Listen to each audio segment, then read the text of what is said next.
Hello दोस्तों, स्वागत करते हैं आपका in this report and analysis में। तो चलिए बात करते हैं लोकसभा स्पीकर चुनाव में बीजेपी को एक साउदर्न पार्टी से 4 एमपीज का सपोर्ट मिला है। आंध्र प्रदेश के ex prime minister Jagan Mohan Reddy के वाईएसआर कांग्रेस पार्टी ने बताया कि बीजेपी एमपी ओम बिरला को लोकसभा स्पीकर के पद के लिए चुनाव में सपोर्ट करेगा, सोर्सेज ने बताया है। वाईएसआरसीपी, जो कि टीडीपी के द्वारा हारा हुआ था इलेक्शन में, ने नीचे सदन में सिर्फ 4 एमपीज है। 2019 के चुनाव में पार्टी ने साउदर्न स्टेट्स में बढ़िया परफॉर्म किया था और 25 सीटों में से 22 जीती थी, लेकिन इस बार फिर से ये संभव नहीं हुआ। चंद्रबाबू नायडू की टीडीपी ने 16 सीट्स जीती और उनके एलाइज बीजेपी और एक्टर पवन कल्याण के जनसेना पार्टी ने मिलकर 5 सीट्स जीती। इस प्रकार सपोर्ट का ऑफर अहम नहीं है, क्योंकि मिस्टर बिरला और बीजेपी के पास पहले से ही जीतने के नंबर्स है, लेकिन ये हाल ही में एक ट्रेंड को दिखाता है। वाईएसआरसीपी ने अक्सर संसद में बीजेपी को सपोर्ट किया है, विशेष रूप से राज्यसभा में जब उनके पास नंबर्स नहीं थे। पिछले सरकार में एग्जाम्पल के लिए मिस्टर रेड्डी की पार्टी ने सिटीजनशिप अमेंडमेंट एक्ट और आर्टिकल 370 के हटने को सपोर्ट किया था। वाईएसआरसीपी के समान फॉर्मर ओडिशा प्राइम मिनिस्टर नवीन पटनायक के बीजेडी का भी इतिहास है मोदी जी की पार्टी को बाहरी सपोर्ट देने का। हालांकि वाईएसआरसीपी के मुखालिफ बीजेडी अब अपने इतिहास में पहली बार लोकसभा में कई सदस्य नहीं है, इस चुनाव में ब्लैंक रह गई थी।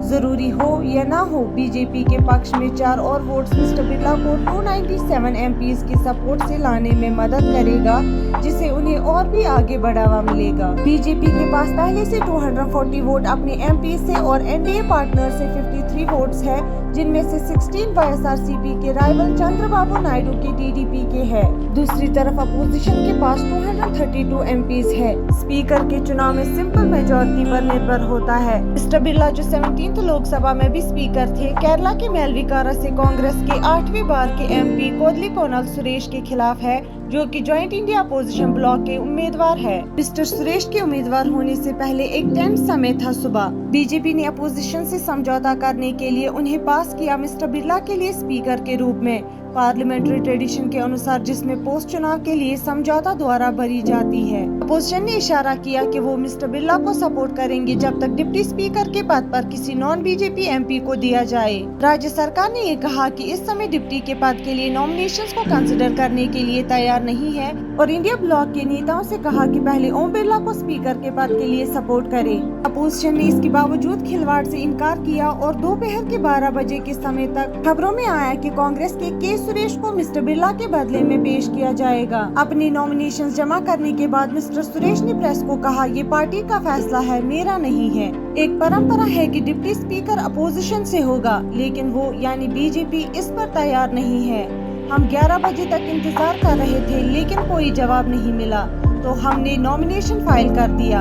यूनियन मिनिस्टर पीयूष गोयल ने इस दावा को नकारा, कहा कि कोई ट्रेडिशन नहीं है कि डिप्टी स्पीकर का पद अपोजिशन की पार्टी के सदस्यों को जाना चाहिए। तो दोस्तों, अब सवाल ये है कि लोकसभा का स्पीकर कौन होगा। लोकसभा स्पीकर का चुनाव 2024 के लोकसभा इलेक्शन रिजल्ट्स होने के बाद शुरू हुए और क्लियर हो गया है कि बीजेपी बिना एलाइंस के, विशेष रूप से टीडीपी और बिहार के जेडीयू के चीफ मिनिस्टर नीतीश कुमार के सपोर्ट के बिना अपनी तीसरी सफलता पूरी नहीं कर सकती थी। इसके बाद बहुत ऑफर आया कि टीडीपी के एक एमपी को स्पीकर बनाया जाएगा, जो आंध्र प्रदेश की पार्टी को सम्मानित करने की डील में था, लेकिन बीजेपी ने जल्दी ही क्लियर किया कि वो इस बड़ी पोजीशन को अपने पास ही रखेंगे।